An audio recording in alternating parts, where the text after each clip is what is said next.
Bismillahirrahmanirrahim. Alhamdulillahirabbil alamin. Wassalatu wassalamu ala sayyidina maulana Muhammadin wa ala alihi wa sahbihi ajma'in, amma ba'd. Rabbi yassir wa la tu'assir, Rabbi tammim bil khair. Rabbana shrah lana sudurana wa yassir lana umurana wa umural muslimin wahlul 'uqdatam min lisanina yafqahu qawlana. Qala al-mu'allif rahimahullahu ta'ala wa qaddasallahu sirrahu wa adama nafa'a bi ulumihi wa barakatihi wa nafahatihi wa madati wa karamati fid darini amin. Far'un yajuzu lirrajuli takhattumun bi khatami fiddatin. Boleh bagi laki-laki memakai cincin bi khatami fiddatin, dengan cincin perak. Bal yusannu, bahkan disunahkan. Kalau bahasa boleh, ya boleh nggak boleh, mau pakai nggak mau nggak pakai, tidak ada nilai ibadah di dalamnya. Tapi ketika dikatakan bal yusannu, akan tetapi disunnahkan, maka adalah nilai mahabbahnya, dan ada nilai ittiba'nya, dan ada nilai ibadahnya. Di mana sunnah dipakai cincin? Bi khinsiri yaminih, di kelingking tangan kanannya.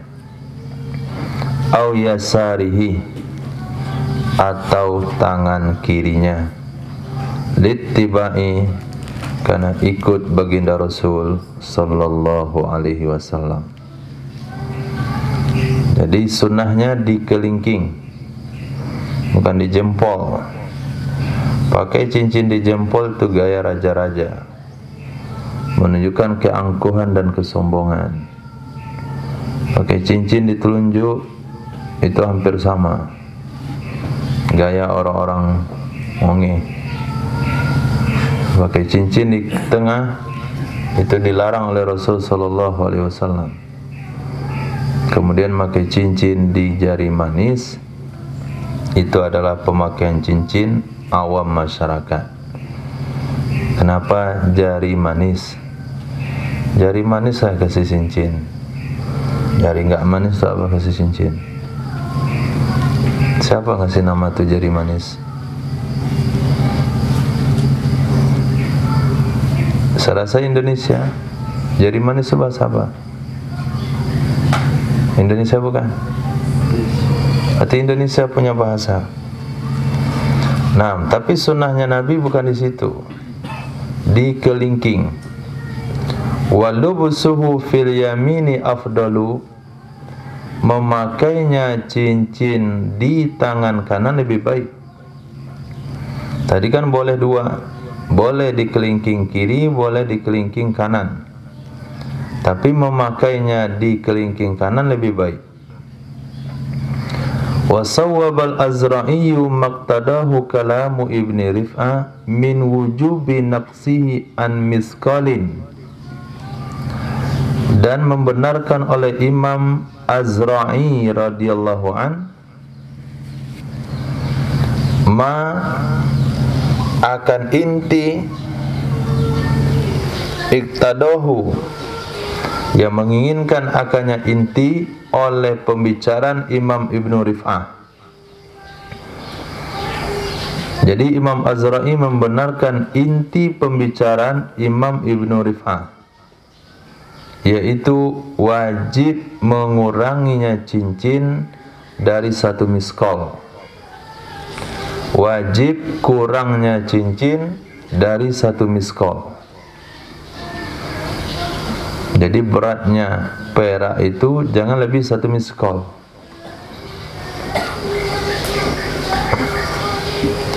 1 miskol itu berapa gram? Nah, ini yang belum dapat informasi kita. Nanti dilihat lagi, ada karangan Syekh Nur tentang peralihan ukuran Arab ke Indonesia. Tapi nggak tahu kitab yang mana. Tidak dicari. Jadi dilarang oleh Nabi SAW membuat cincin 1 miskol. Sanad hadis itu hasan. Sanad hadis itu hasan. Kalau hasan berarti perlu bisa menjadi dalil. Namun Dha'afahun Nawawiyu, menganggap dhaif akannya hadis itu oleh Imam Nawawi. Imam Nawawi bilang itu dhaif, bukan hasan. Nah, karena ada qil wa qal tentang hadis itu, ada yang mengatakan hasan, ada yang mengatakan dhaif, fal aujah, maka diambil kesimpulan pendapat yang kuat adalah annahu la yudbatu bimiskalin, tidak perlu dibatasi dengan ukuran miskol, tidak dibatasi dengan ukuran miskol, akan tetapi batasannya adalah ma la yu'addu israfan urfan, sesuatu yang tidak dianggap berlebihan menurut uruf, sesuatu yang tidak dianggap berlebihan menurut uruf.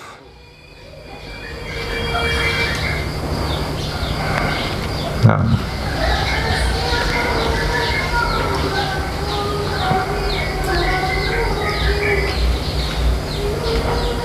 ihsan, antum pakai cincin, lihat, ditinggal. Innalillah. Kalau antum pakai cincin sebesar ini, untuk antum israf. Coba letak, kayaknya israf. Dikelingking.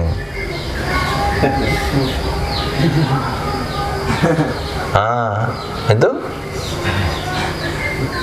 israf. Orang agaknya israf, nggak cocok. Nah, ibaratnya apa namanya, jarinya kecil, cincinnya besar. Nah, bagi saya nggak israf, karena kelingking saya sama dengan jempol antum. Nah, mungkin ada yang lebih besar lagi jarinya. Kelingking dia sama jempol kaki kita. Kalau begitu antum paksakan dia 1 miskol, nggak jadi cincinnya, tipis buatannya. Nah, kalau demikian pendapat yang kuat bagaimana? Nggak perlu dibatasi pakai miskol, asal tidak dianggap israf menurut uruf. Kan ada yang jari kecil sekali, itu ada yang jarinya kelingking semuanya, jempol-jempolnya juga kelingking. Itu kayak lidi gitu. Enggak. Apalagi kalau kasih cincin besar, enggak cocok. Nah, pasang di jari, lihat, pancat enggak? Cocok enggak? Seimbang enggak? Itu saja batasannya menurut pendapat yang kuat. Berkata Syekhuna Ibnu Hajar Al-Haytami wa alaihi, dan berdasarkan di atasnya pendapat yang kuat, fal ibratu bi'urfi amsalil labis,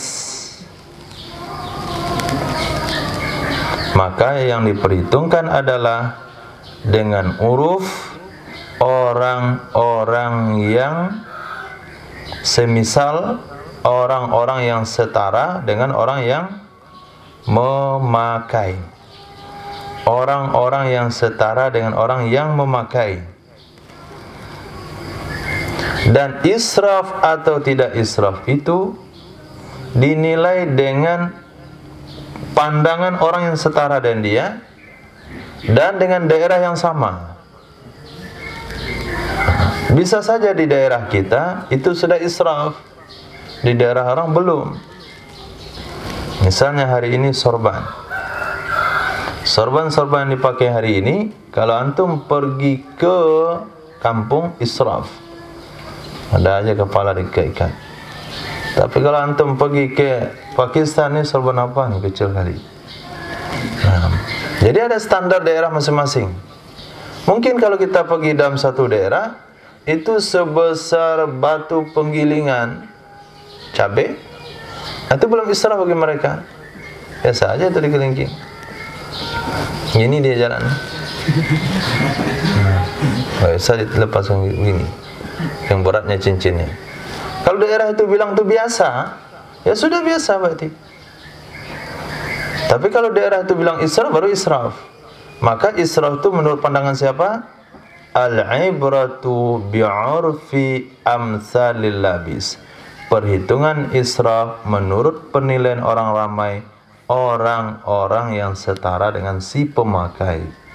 Baik setara dari segi kebiasaan daerahnya, atau setara di segi ekonomi dan sebagainya. Nah, wala yajuzu ta'adduduhu, tidak boleh berbilang-bilangnya cincin. Itu pendapat yang kuat. Tidak boleh berbilang-bilangnya cincin, satu saja. Nah, jangan pakai di kiri dan di kanan. Pakai di kelingking kiri, pakai pula kelingking kanan. Pakai jari manis kiri, jari manis kanan.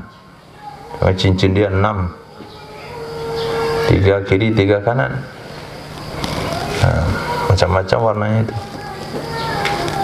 Zikir ini aja dia. Nah, dilihat orang bagus cincin, mau. Harganya sekian. Ternyata dia jualan. Bukan pakai cincin, jualan.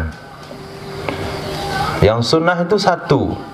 Wala yajuzu ta'adduduhu. Khilaf li jam'in. Khilaf bagi sekelompok ulama. Khilaf bagi sekelompok ulama.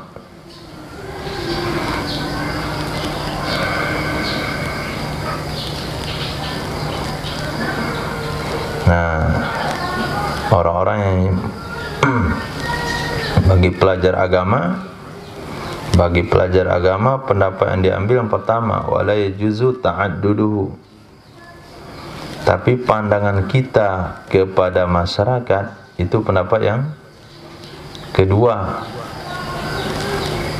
Kita mengamalkan untuk diri sendiri, pakai yang kuat, tidak boleh cincin berbilang-bilang. Ketika kita melihat ada orang pakai cincin lebih pada satu, ada kiai ulama pakai cincin lebih pada satu, kita lihat pendapat yang kedua, khilaf bagi sekelompok ulama, untuk selalu berpandangan baik. Tapi kalau ada yang pakai 10, nah itu nggak ada khilafnya situ. Nah, antum lihat di bawah, khilaf li jam'in.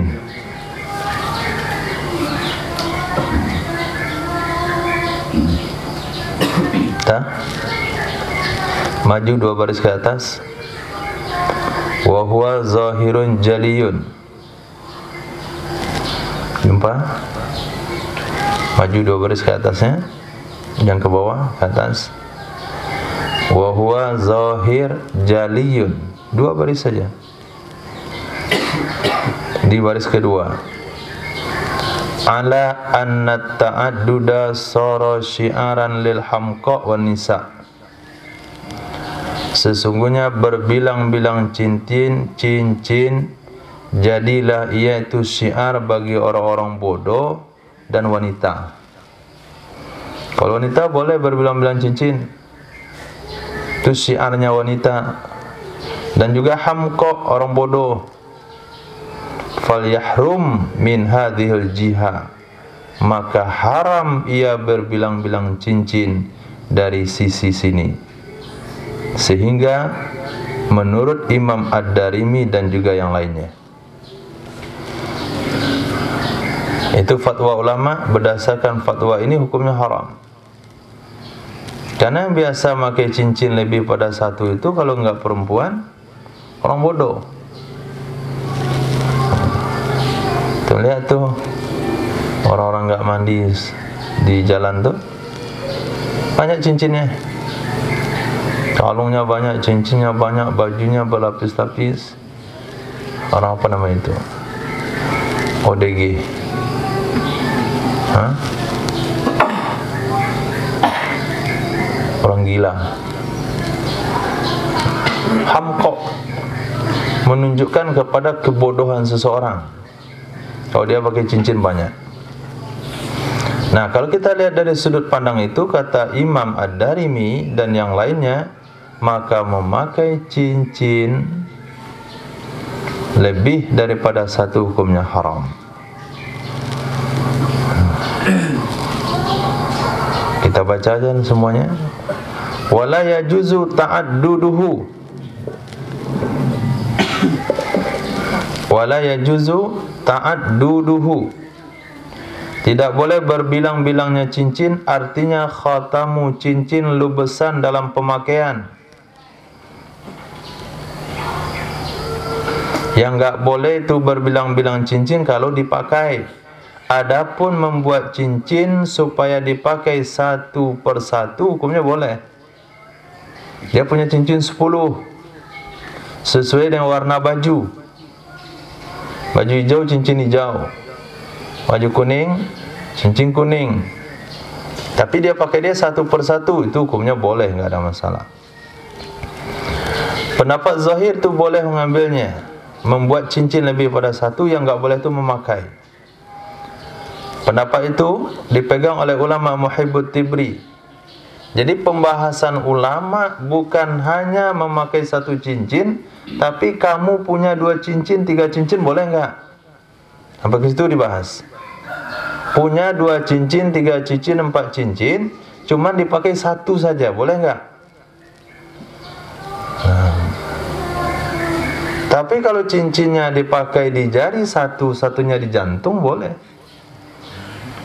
Nggak ada masalah. Kan pakai 2 cincin sekaligus tuh, nggak masalah. Di jari satu, di jantung satu. Nah, sekarang abad modern ini kan bukan jari aja di cincinin, jantung juga ada pasang cincin. Semoga Allah elakkan kita dari penyakit pasang cincin jantung. Masya Allah. Amin. Bukan amin. Jadi yang dibahas oleh para ulama bukan hanya sekedar memakai cincin lebih pada satu, menyimpan cincin lebih dari satu, lalu niat pakainya satu persatu, itu juga dibahas. Menurut pendapat Imam Muhibbut Tibri, hukumnya boleh. Namun membenarkan oleh Imam Asnawi, boleh membuat 2 cincin atau lebih supaya dia memakainya semuanya sekaligus. Itu Imam Asnawi. Boleh memakai 2 cincin, dipakai sekaligus. Pendapat itu dikutip daripada Imam Ad-Darimi dan juga yang lainnya. Dan melarang oleh Imam As-Saidalani bahwa yutakhaza fi kulli yadin zaujan, bahwa diambil pada setiap tangan sepasang. Itu enggak boleh menurut Imam Saidalani.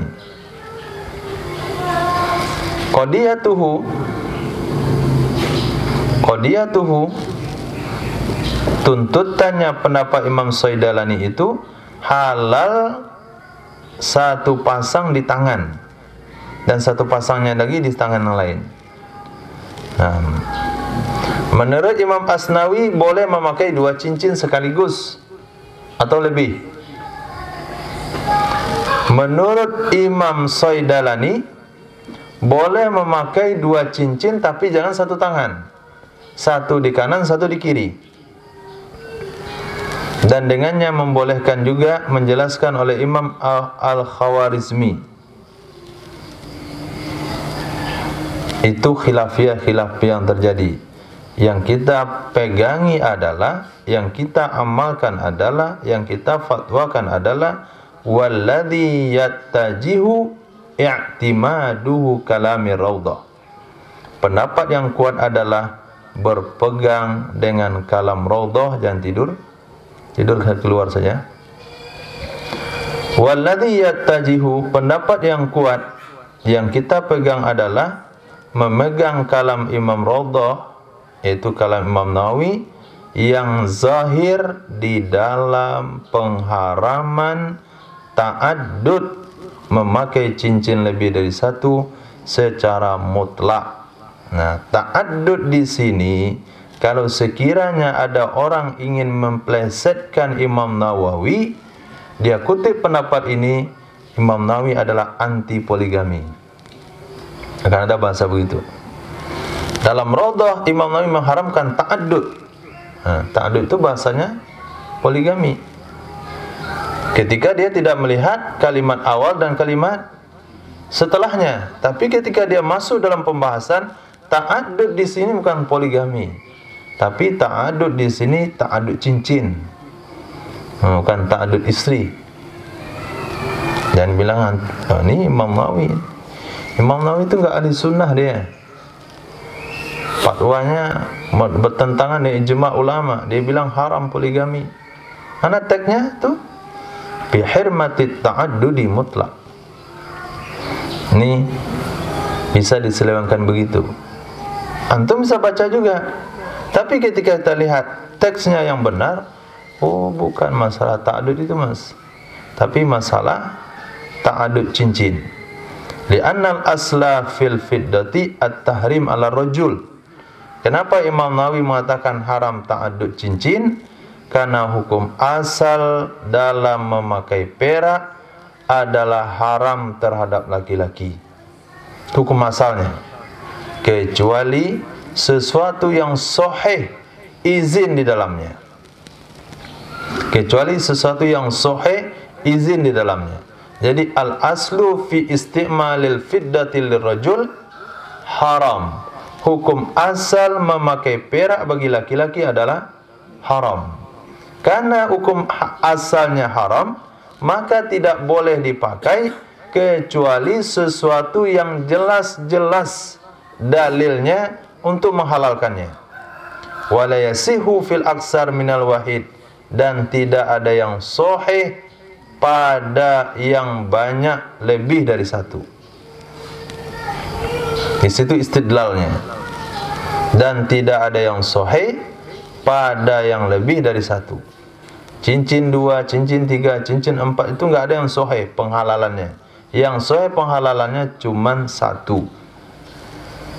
Nah, kemudian aku melihat Imam Muhibbut Tibri memberi alasan dengan demikian. Dan itu jelas dan terang. Itu adalah alasan jelas dan terang. Sesungguhnya ta'addud merupakan syiar bagi orang-orang bodoh dan wanita, maka haram hukumnya ta'addud cincin dari segi ini. Itu sebabnya para ulama menekankan, yang teliti dengan kitabnya, yang teliti dengan pengajiannya, itu tidak ada yang memakai cincin lebih daripada satu. Kalau sekiranya dijumpai para asatiz memakai cincin lebih pada satu, bukan di jari kelingking tapi di jempol, di jari manis, itu dia tidak meneliti atau tidak sadar ketika baca pengajiannya. Bukan nggak ada dalilnya, bukan dia nggak baca, tapi ketika baca itu mungkin dia tidak menyadarinya, tidak memikirkannya, atau hanya asal baca lewat dari telinga kanan keluar telinga kiri, tidak diambil sebuah pemahaman yang jelas. Seolah-olah ketika belajar itu, ketika baca kitab itu, dia hanya punya tanggung jawab membaca, bukan punya niat untuk mengetahui bagaimana syariat yang sebenarnya, sehingga dia bisa beramal sesuai dengan anjuran yang benar. Kalau niat itu ada dari awal, pasti ketika bacaan-bacaan seperti itu akan ingat di dalam ingatan. Ayo kita baca bab cincin. apa yang sebenarnya, apa aturan yang sesungguhnya. Nah, kembali khilaf bagi sekelompok ulama. Sekelompok ulama itu adalah Imam As-Saidalani dan Imam Asnawi. Haitsu la yu'addu israfan, ketika tidak dianggap berlebihan. Titik. Wa tahliyatuhu ala taharbin. Boleh bagi laki-laki menghiasinya laki-laki akan alat perangnya, contoh saifin, pedang, rumhin, tombak, tursin, perisai, mintaqatin. Apa itu mintaqatin? Ma yusaddu bihal wasatu, sesuatu yang diikat dengannya akan tengah-tengah. Apa itu? Sesuatu yang diikatkan dengannya di tengah-tengah. Ikat pinggang. Itu mintaqatu. Ikat pinggang. Kemudian sikinul harbi, pisau perang. Pisau perang. Kan ada pisau dapur, ada pisau perang. Bedanya apa? Bukan ketajamannya. Pisau perang itu bisa terbang.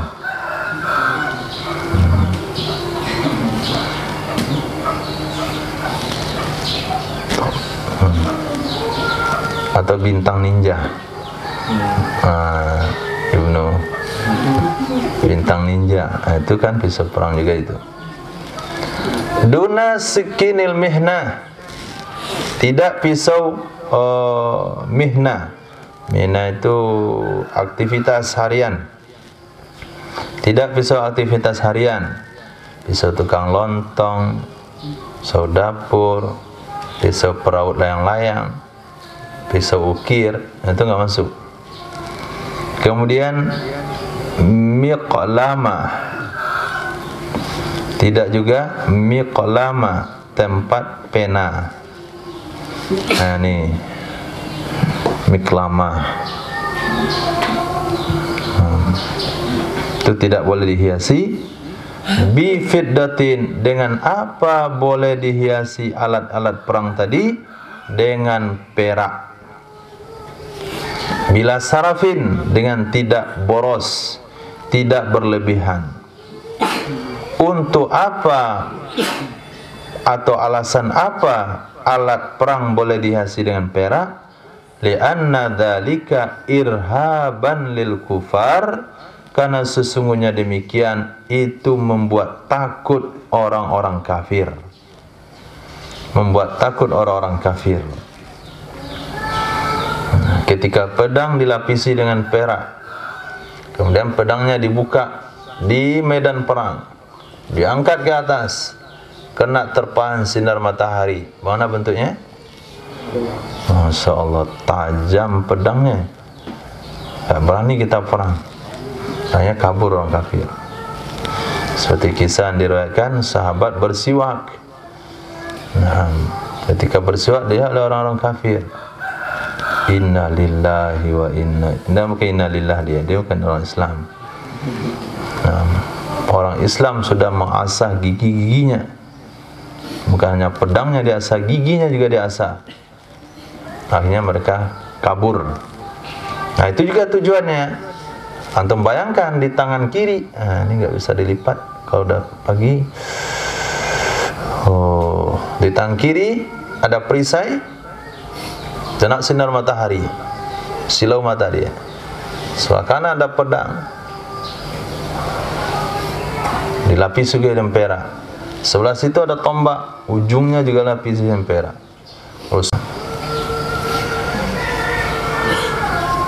Kalau hari ini, kalau untuk pinggang itu cukup aja yang punya satpam itu, petugas jalan raya, ada tuh mengkilat. Jangan sekian siang malam bercahaya juga dia. Nah, itu tujuannya. Kenapa dibolehkan laki-laki menghiasi alat perangnya dengan perak? Itu akan membuat takut orang-orang kafir, karena dia beranggapan melihat pedang yang bercahaya, kemudian perisai yang bercahaya, ujung tombak yang bercahaya, tapi tidak boleh busur panah, karena situ tidak ada letaknya ketajaman. La bidhahabin, tidak boleh dengan emas. Kenapa tidak boleh dengan emas? Li ziyadatil israf, karena terlalu boros. Wal khuyala, dan sombong. Nah, khuyala dan sombong. Maka berdasarkan fatwa ulama ini, maka tidak boleh menghiasi sesuatu dengan emas, termasuk kubah masjid. Nah, tidak pernah antum ke kubah emas? Tidak boleh. Nah, titik.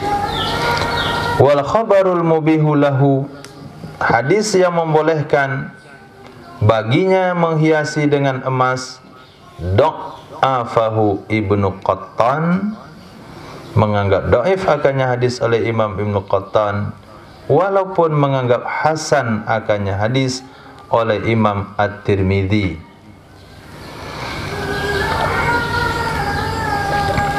Wa tahliyatuhu mushafan, boleh menghiasinya laki-laki akan mushaf. Berkata Syekhuna Ibnu Hajar Al-Haytami, apa itu mushaf? Ma fihi Qur'anun, sesuatu yang di dalamnya ayat Al-Qur'anul Karim, walaupun tujuannya untuk tabarruk. Mana contohnya menghiasi Quran dengan mushaf? Mana contoh menghiasi mushaf dengan perak? Kaghilafihi, seperti sampulnya mushaf, kopernya mushaf. Ini Quran misalnya. Nah, antum telah menyelesaikan 30 juz yang Quran ini. Kemudian sekarang kitab-kitab kan dihiasi dengan emas, dengan tinta emas, tinta perak. Nah, masih ada hiasannya, galang, tinta Jamil Sair antum. Sekarang nih Quran antum menghafal tuh udah kuno sekali. Kemudian diambil perak, dicairkan, kemudian diolesin perak. Bukan cat perak ya, cat perak pakai aja. Cat perak, cat emas itu nggak ada masalah. Bukan cat, peraknya dicairkan, kemudian dioleskan ke lapisan luar Qurannya. Ya, dia bagus Quran saya. Perak. Itu hukumnya boleh. Hanya Quran, tidak boleh kitab-kitab lain. Dan boleh bagi wanita menghiasinya mushaf dengan emas. Ya, kalau Qurannya wanita boleh dihiasi dengan emas. Dia bawa dia Quran hafalan dia, selesai 30 juz, selesai kubro. Ini Quran mau dijadikan Quran tabaruk, Quran yang akan dia baca nanti, maka sampulnya dilapisi dengan emas. Hukumnya boleh kalau bagi wanita. Alasannya adalah ikraman fihima, karena memuliakan pada keduanya Quran, dan karena memuliakan pada keduanya emas dan perak. Ikraman fihima, memuliakan pada keduanya,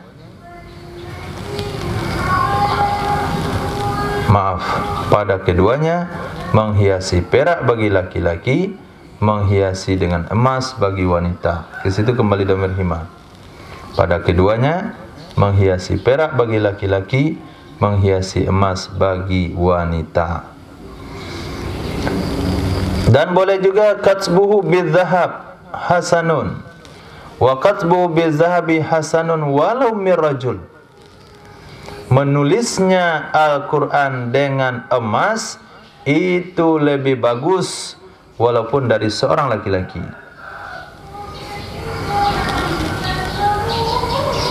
Disiapkan dulu papan atau lempengan-lempengan besi ukuran sama panjang, sebanyak 900 lempengan. Nah, lepas itu ditulis ayat Al-Quran dengan emas yang dicairkan.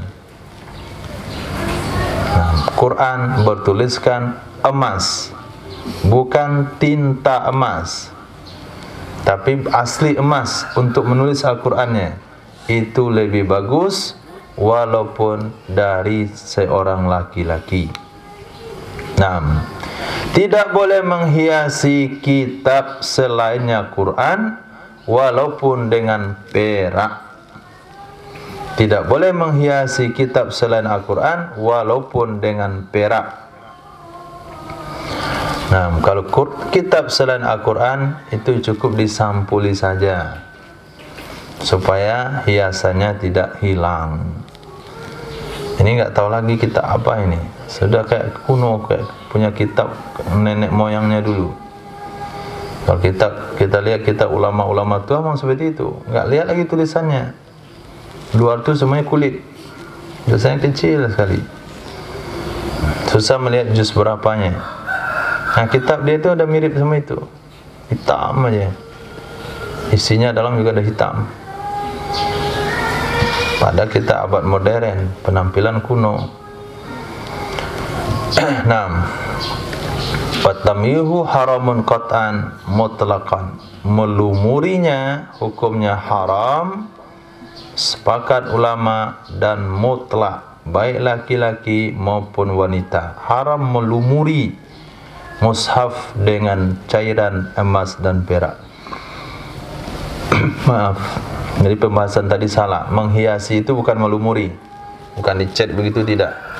Kalau dioleskan semuanya rata itu hukumnya haram. Tapi menghiasi ya itu seperti inilah. Nah, ini kan dihiasi ini. Anggap ini bukan cat emas, bukan tinta emas, asli emas. Dibuat begini. Al-Quranul Karim Rassam Usmani li Muhammad Rifki Asani. Tinggal hudanya di belakang. Tulisan tanganku sendiri. Nah, itu yang dimaksudkan. Tulisan-tulisan ini, bordir-bordirnya itu maknanya tazinuhu.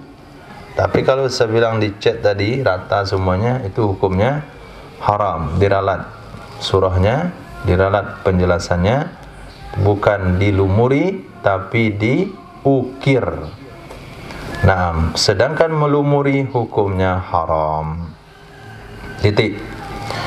Summa in hasala minhu syai'un bil ardi 'alan nari hurimat istidamatuhu. Kemudian jika hasil menetes, hasala maknanya hasil, maksudnya di sini menetes, minhu darinya lumuran perak atau emas, darinya lumuran perak atau emas oleh sesuatu dengan didiang atas api. Didiang, dibakar di atas api, maka haram membiarkannya. Wa illa jika tidak meleleh pala, maka tidak haram membiarkannya.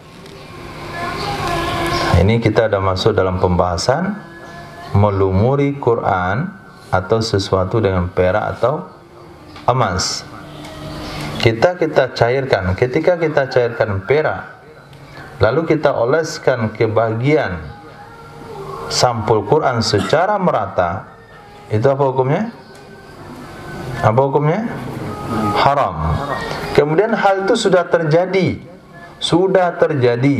Apa hukumnya membiarkan Quran yang bersampulkan berlapisan perak?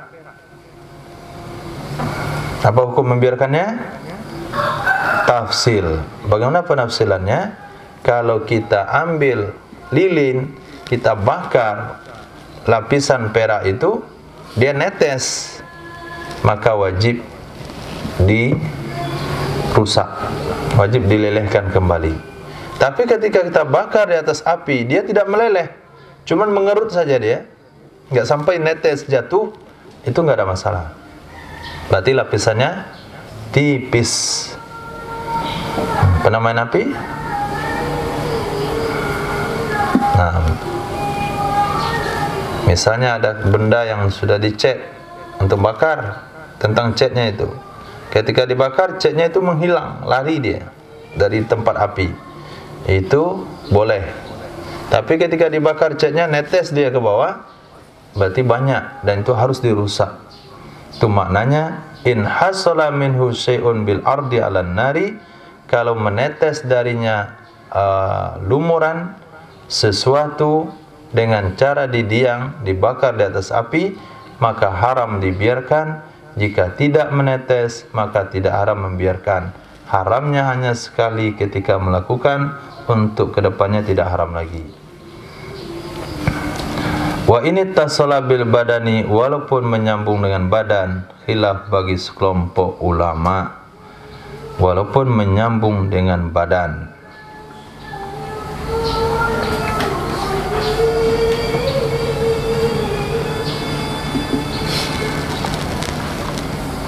Titik. Wa yahillu adh-dhahabu wal fiddatu bila sarafin limra'atin wa sabiyyin ijma'an fi nahwi suwar. Halal memakai emas dan perak dengan tidak berlebihan. Halal memakai emas dan perak dengan tidak berlebihan bagi wanita. Jangan dikira ketika dihalalkan memakai emas, dihalalkan bagi perak bagi wanita, lalu seenaknya dia pakai, semaunya, sebisanya, sepunyanya.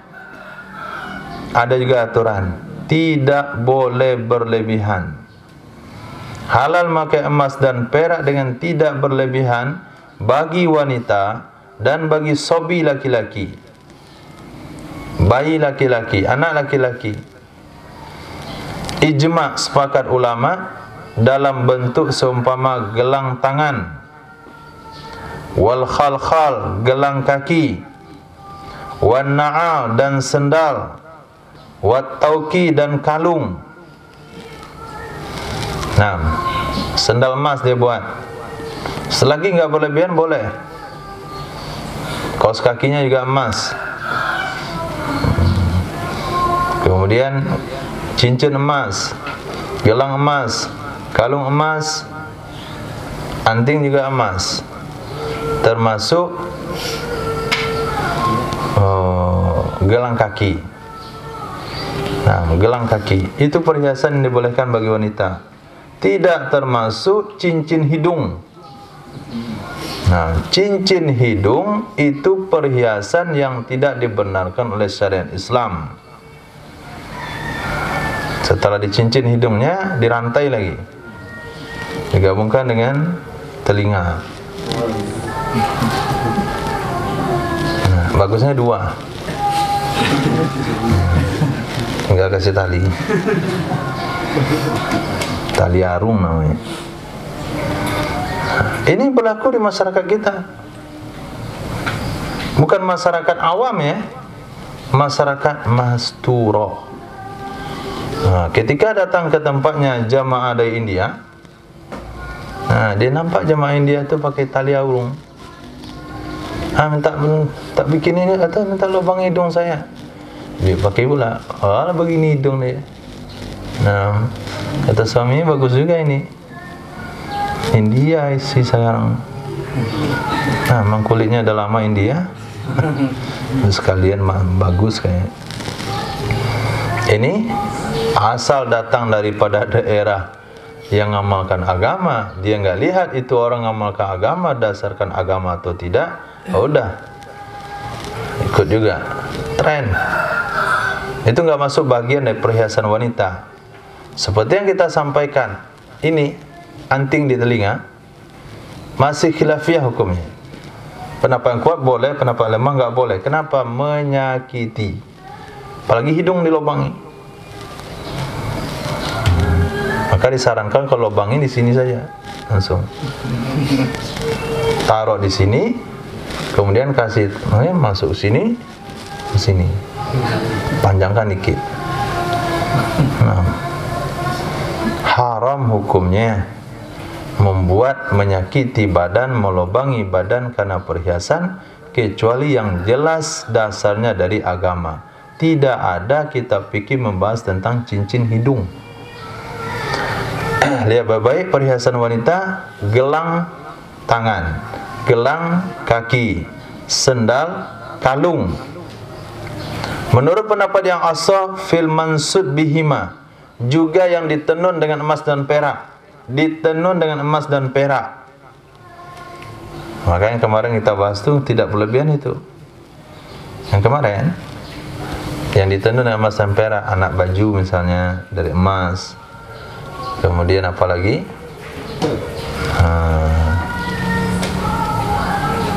Sapu tangan enggak masuk. Wa yahillu lahunna taju, dan halal bagi mereka wanita mahkota. Buat mahkota dari emas, mahkota dari perak. Wa illam ya'tadenahu, walaupun mereka tidak biasa akannya. Enggak biasa orang pakai mahkota di situ, tapi tetap halal. Kemudian kilada fiha dananir, kalung yang pada kalung itu ada uang dinar yang dilobangi.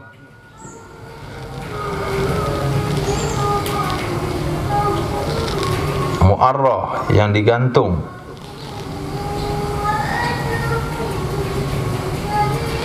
Yang digantung.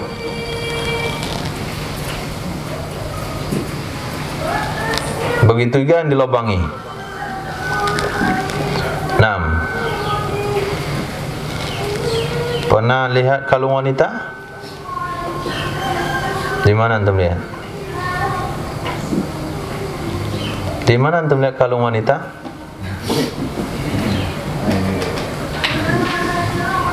Tadi pernah? Di mana? Astagfirullah. Enggak boleh mah kalau lihat di situ.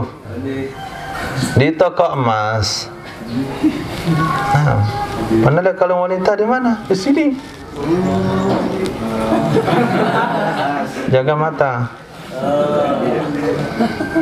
Di toko emas. Maka dari kalung itu kan ada mainannya. Mainannya sekarang kan udah canggih mainannya. Kalau dulu mainannya adalah uang dinar, kemudian dikasih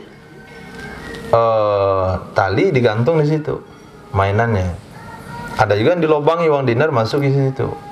Apa hukumnya memakai kalung yang dikasih mainan uang dinar yang dilobangi? Kata ulama hukumnya boleh. Artinya wanita boleh memakai kalung emas dan perak yang dikasih mainan. Itu maknanya dananir mu'arrah qan'an wa kadza maskubah.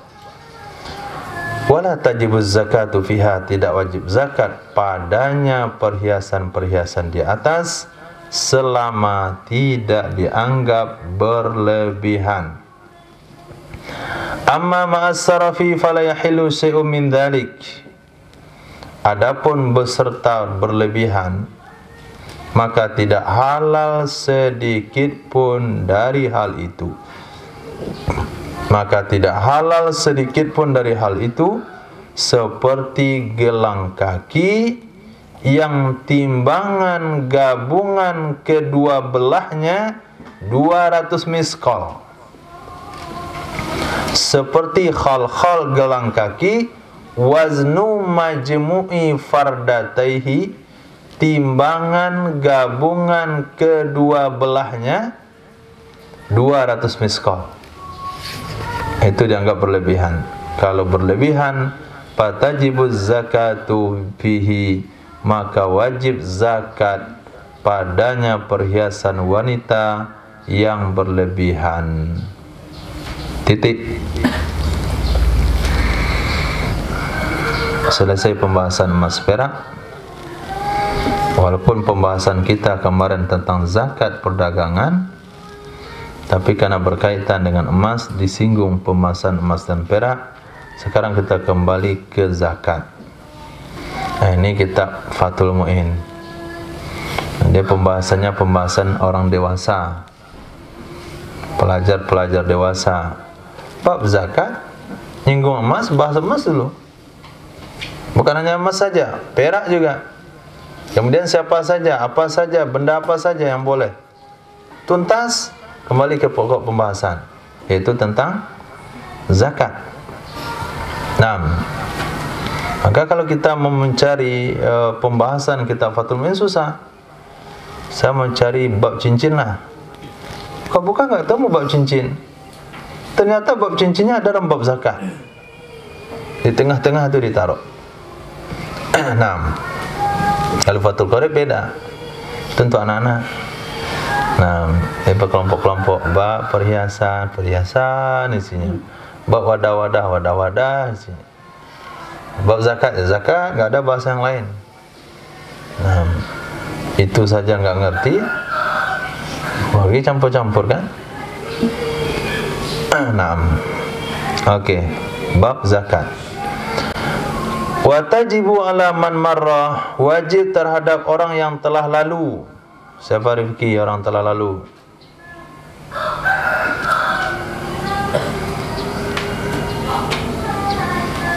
I'anatut talibin.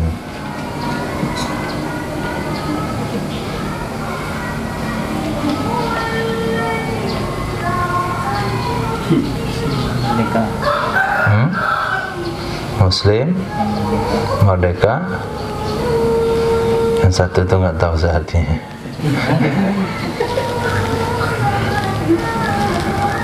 Dah jumpa di dalam halaman mar'ai muslim al-hurrum merdeka.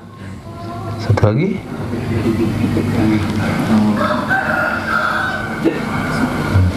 muayyan individu.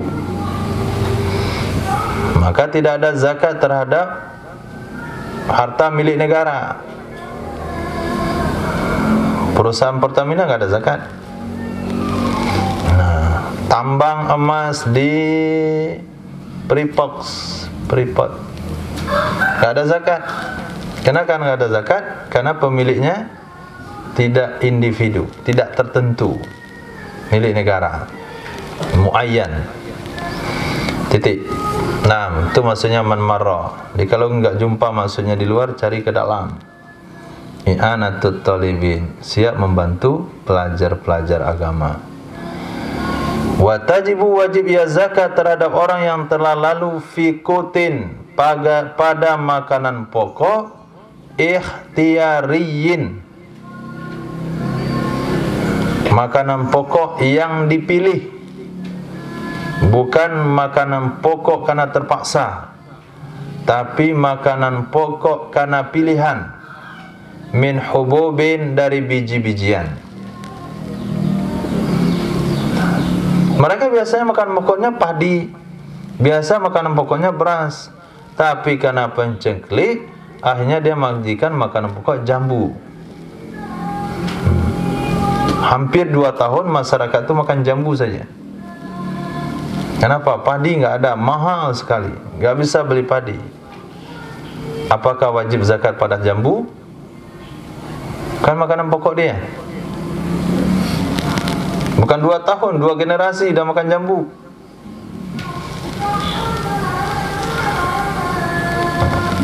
Nggak wajib zakat.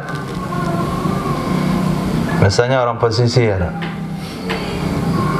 nggak bisa tumbuh padi situ, yang ada ikan aja. Ikan sama udang. Jadi itulah makanan pokok orang itu, ikan udang. Sarapan pagi ikan bakar, makan siang ikan goreng, malam ikan rebus, pagi besok bubur ikan, kemudian lagi bubur udang. Hari-hari 2 generasi, 3 generasi. 3 generasi itu hampir 200 tahun itu. Itu orang pesisir hari-hari makan pokok ikan.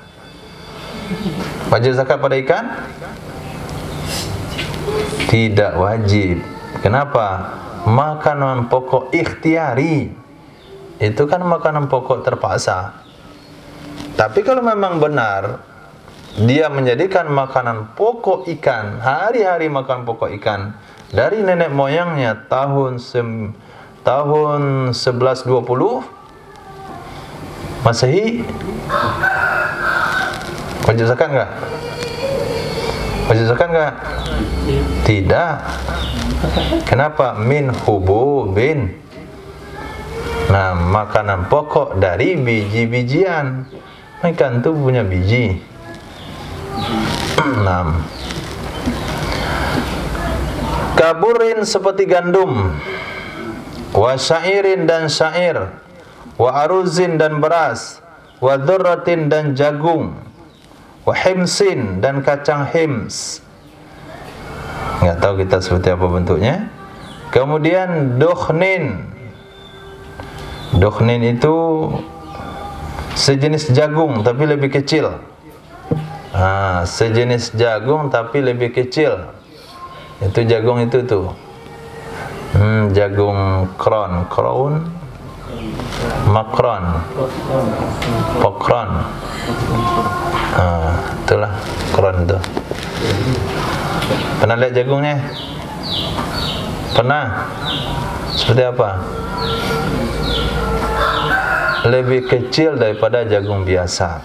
Itu bahasa Arabnya dukhnin. Kemudian bakila. Bakila itu sejenis kacang juga. Sejenis kacang. Kemudian daqsah. Daqsah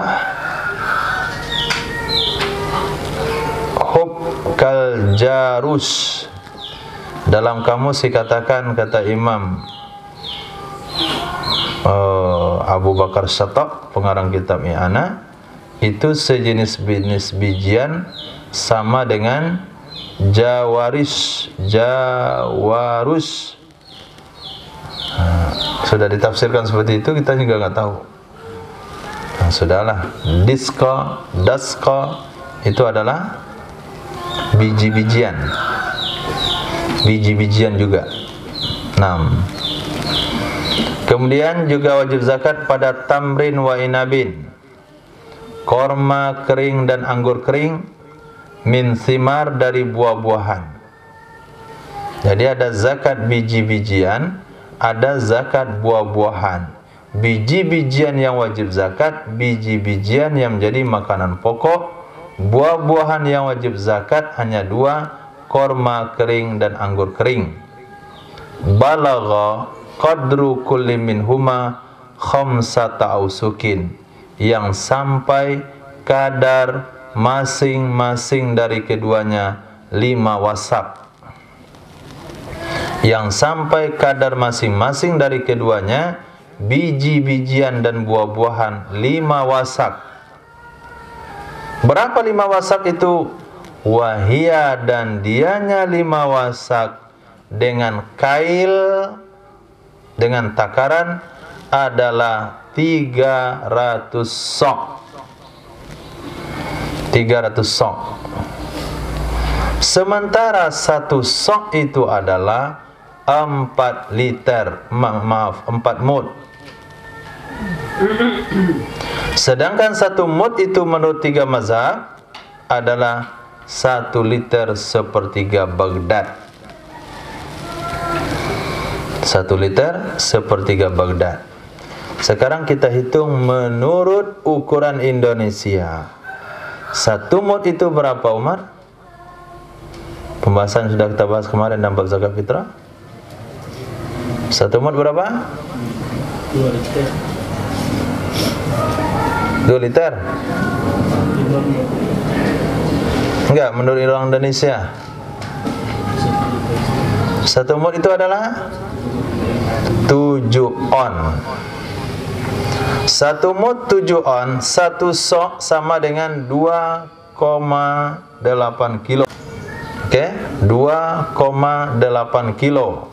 Sementara 5 wasak itu adalah 300 sok. Coba cari 300 kali 2,8 kilo. 300 kali 2,8. Berapa Rifki?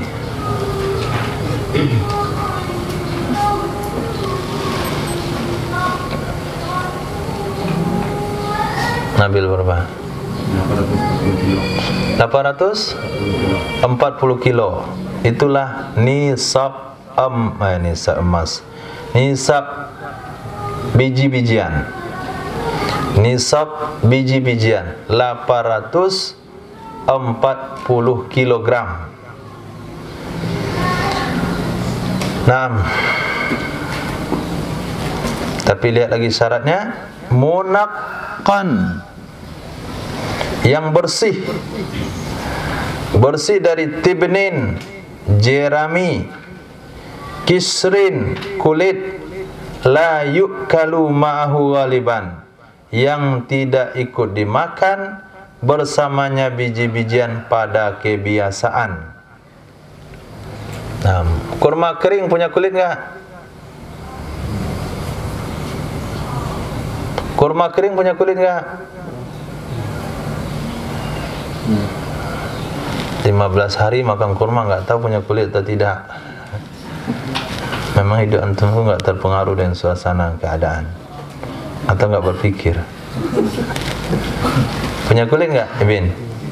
Punya kulit. Masa enggak punya kulit? Kulit itu dimakan atau tidak? Oke, yuk kaluma'a, kulit yang dimakan bersamanya. Kalau begitu, kurma seberat 840 kilo dengan kulitnya itu sudah wajib zakat.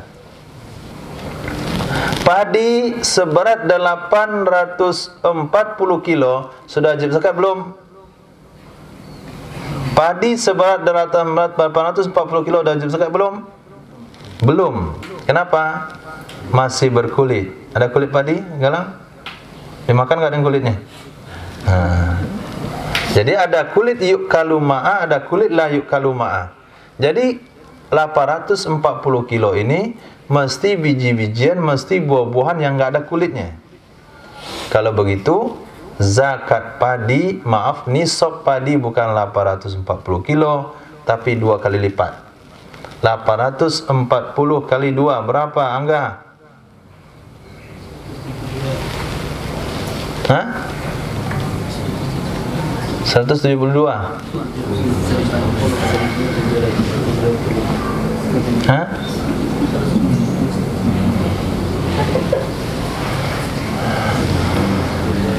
Ya Karim, ya Wahab. 840 kali 2 1680 kilo. 1680 kilo itu nisab padi. 840 kilo itu nisab beras. Jadi kalau panen padi beratnya 1680 kena zakat. Bukan 1000 kilo, 1680. Nah, ketahuilah annal aruza mimma yuddakharu fi qasri. Ketahuilah sesungguhnya padi mimma di antara sesuatu yuddakharu fi qasri yang disimpan dalam kulitnya, wala yukalu ma'a, dan tidak bisa dimakan bersamanya kulit.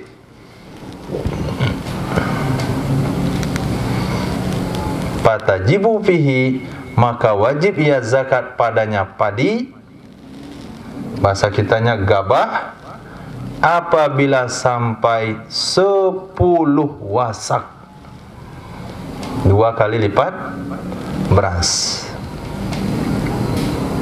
Jadi syariat juga tidak memaksakan padi itu digiling. Setelah digiling baru ditimbang. Setelah timbang baru dizakatkan? Tidak. Kenapa? Karena padi di antara yang tahan lama kalau disimpan dalam bentuk gabah. Beras disimpan, berapa lama bisa tahan? Hah? 3 bulan mungkin. 3 bulan. Itu udah berapa rasanya? 4 bulan udah masuk itu. Aneh-aneh, bukan aneh. Rayap, bikin beras itu jadi debu.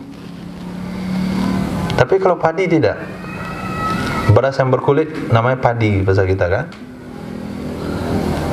Padahal tangkainya juga padi. Bahasa yang betulnya adalah gabah. Astagfirullah. Beras yang ada kulitnya namanya gabah. Nah, gabah itu disimpan setahun, 2 tahun, 3 tahun, 4 tahun, 10 tahun masih bagus. Cuman waktu digiling ke penggilingan, berasnya memang kualitasnya turun, tapi tetap tidak rusak. Nah, karena dia bagian daripada tanaman yang disimpan awet harus dalam kulitnya, kalau dipaksakan masyarakat untuk menggilingnya, berasnya tidak akan tahan lama, maka syariat memberikan keringanan. Untuk padi hitung saja 2 kali lipat beras, 10 wasak. Maka nisab padi adalah 1680 gram. Tapi kalau mau ditimbang setelah jadi beras adalah 840 kilogram. Oke. Itu udah betul kali-kalinya tadi itu? Tapi di kitab Bapak itu 500 kilogram ya. Kitab mana? Yang Fathul Qorib. berarti 1000. Fathul Qorib mana?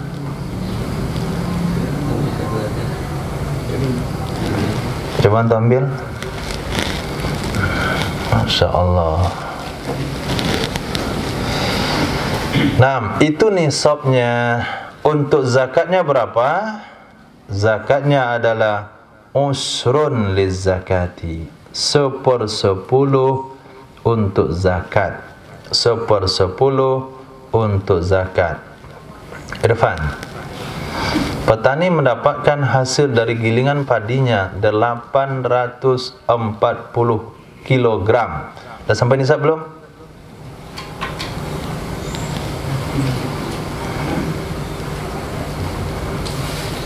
Dah sampai belum?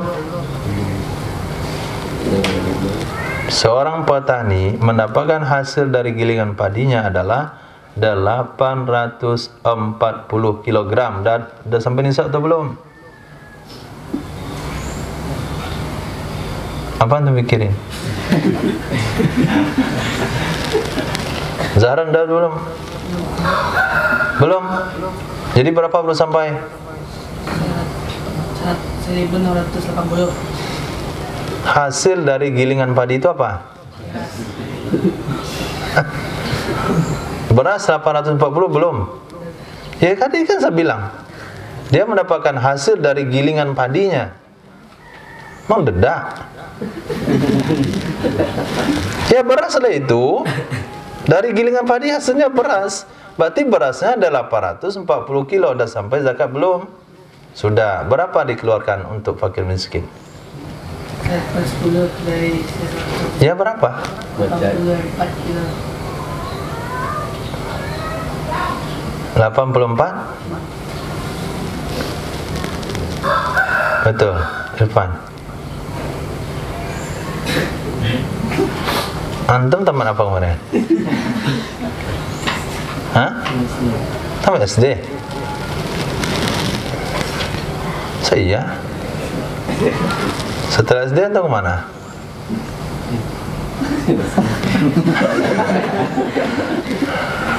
Ya Karim.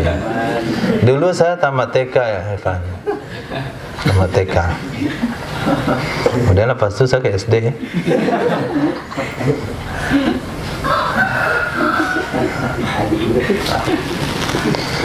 Maksudnya tamat SD, masuk SMP tapi nggak selesai.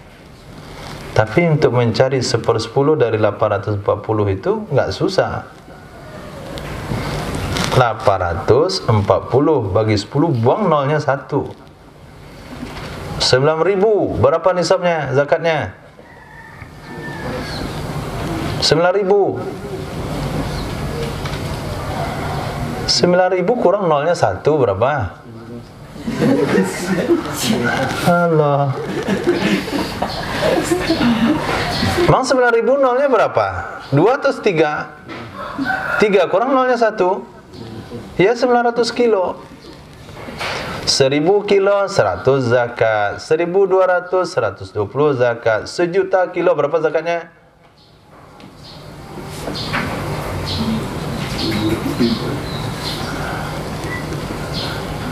Kayaknya antum nggak tahu 1.000.000 itu berapa nolnya.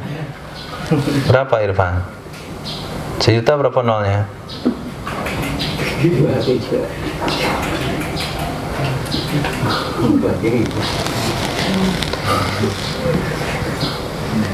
Nah, mana?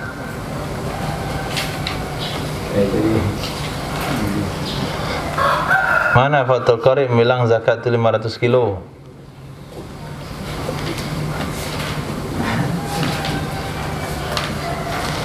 Nggak ada kan?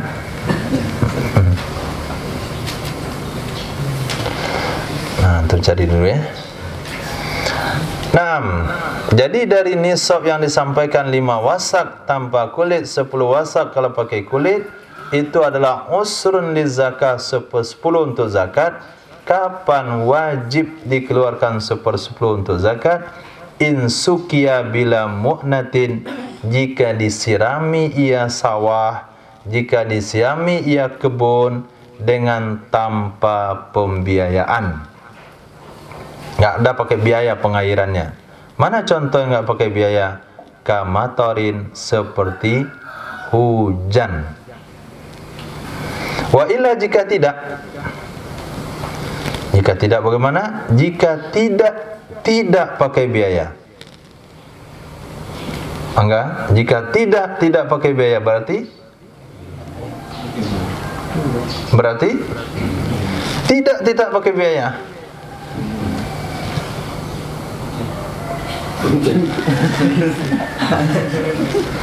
Jika tidak pakai biaya, berarti yang gratis itu tidak pakai biaya. Tidak pakai biaya gratis. Ini tidak pakai biaya, berarti bayar. Wa illa, jika tidak pakai biaya, maksudnya adalah wa in sukiya bi mu'natin, jika dia disirami dengan biaya. Jika dia disiram dengan biaya seperti nadhin, diangkut, fanisfuhu, maka zakatnya adalah setengahnya. Artinya setengah dari 1/10. Setengah dari 1/10. Berapa Fatur setengah dari 1/10? Masya Allah. Berapa Farel setengah dari 1/10? 1/5. Berapa Rizki setengah dari 1/10?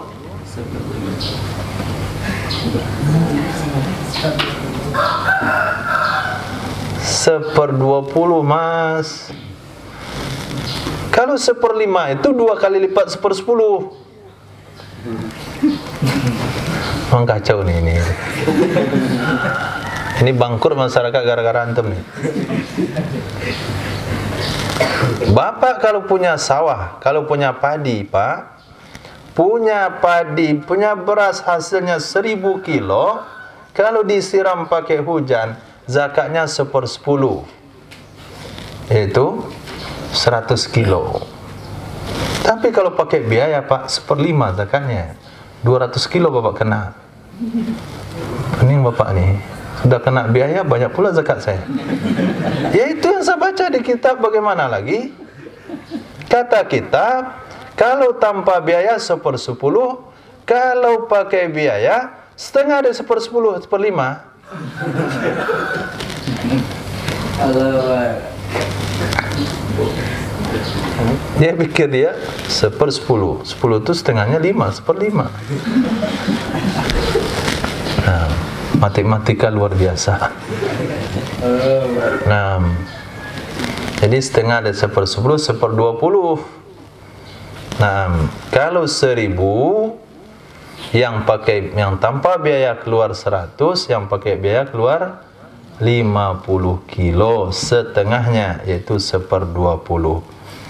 Penyebabnya apa dibeda-bedakan? Sababut tafriqah. Sebab dibedakan adalah siqalul mu'unati fi hadza wa khiffatuha fil awal.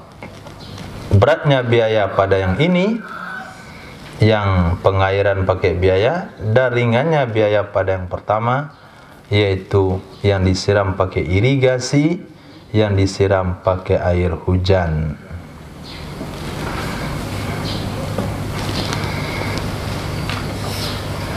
Sawaun azuri azalika qasdan. Apakah ditanam demikian? Apakah ditanam hal demikian? Artinya korma anggur dan padi serta yang lain-lainnya, qasdan secara bermaksud. Memang kita tabur benihnya, kita bercocok tanam, au nabata ittifaqan, atau dia tumbuh sendirian. Masya Allah, selesai kita panen padi, lepas itu kita nggak di kampung, pergi kemana dia? Mungkin pergi 4 bulan. Paling 4 bulan padinya udah tumbuh aja di sawah. Mana bisa tumbuh? Entah kenapa dia punya bibit, setelah dipanen tumbuh lagi di atas, berbuah lagi dia. Itu tumbuh ittifakan. Atau padi orang hanyut oleh air hujan, tumbuh di sawah dia. Itu nabata ittifakan. Apakah itu wajib zakat juga? Tanaman yang tumbuh sendiri wajib zakat? Wajib. Ittifakan, sepakat para ulama, sebagaimana dibahas dalam kitab Majmu', hakian fihi ittifaq. Hal keadaan kitab Majmu' menceritakan dalam kitab Majmu', ittifaq, sepakat ulama. Kalau begitu, diketahuilah lemahnya perkataan Imam Syekh Zakaria Al-Ansari di dalam kitab Tahrir beliau. Dengannya diketahui lemahnya pendapat Syekh Zakaria Al-Ansari di dalam kitab Tahrir beliau, karena beliau mengikuti asal dari kitab tersebut. Apa kata beliau dalam kitab Tahrir? Disyaratkan untuk wajibnya zakat bahwa menanami akannya oleh pemiliknya atau oleh naibnya pemilik. Jadi kalau yang tumbuh sendirian itu nggak ada wajib zakat. Yang wajib zakat kalau sengaja ditanam oleh pemilik atau naib pemilik. Fala zakata fi man zar'a bi nafsihi. Maka tidak ada kewajiban zakat pada tanaman yang tumbuh dengan sendirinya atau menanam akannya oleh orang lain tanpa seizinnya. Titik. Wala yudamu jinsun ila akhar, tidak digabungkan satu jenis ke jenis yang lain untuk menyempurnakan nisab. Misalnya di daerah itu ada 2 makanan pokok, satu beras, satu jagung. Dia dapat panen padi setengah nisab, panen jagung setengah nisab. Kalau digabung jadi senisab, wajib zakat enggak? Tidak wajib, karena tidak boleh digabung. Tapi kalau dia punya jagung setengah nisab, kemudian punya jagung yang kecil tadi namanya dukhnin setengah nisab, itu digabung enggak? Digabung, karena dia dari jenis yang sama. Padi, bare solo setengah nisab, anak daro setengah nisab, bare pului setengah nisab, pului hitam setengah nisab. Berapa dia kena zakat? 2 nisab. Digabung semuanya. Walaupun dia akan dikelompok-kelompokkan, tapi dia dari jenis padi. Dengan sebalik anwa'il jinsi, beberapa nok dalam jenis yang sama, maka digabungkan. Titik. Wa zar'al am yudammani, 2 kali panen dalam 1 tahun. Zar'a, 2 kali tanaman, 2 kali panen dalam 1 tahun, digabungkan kedua-duanya jika terjadi panen kedua-duanya dalam tahun yang sama. Jika terjadi panen kedua-duanya dalam tahun yang sama.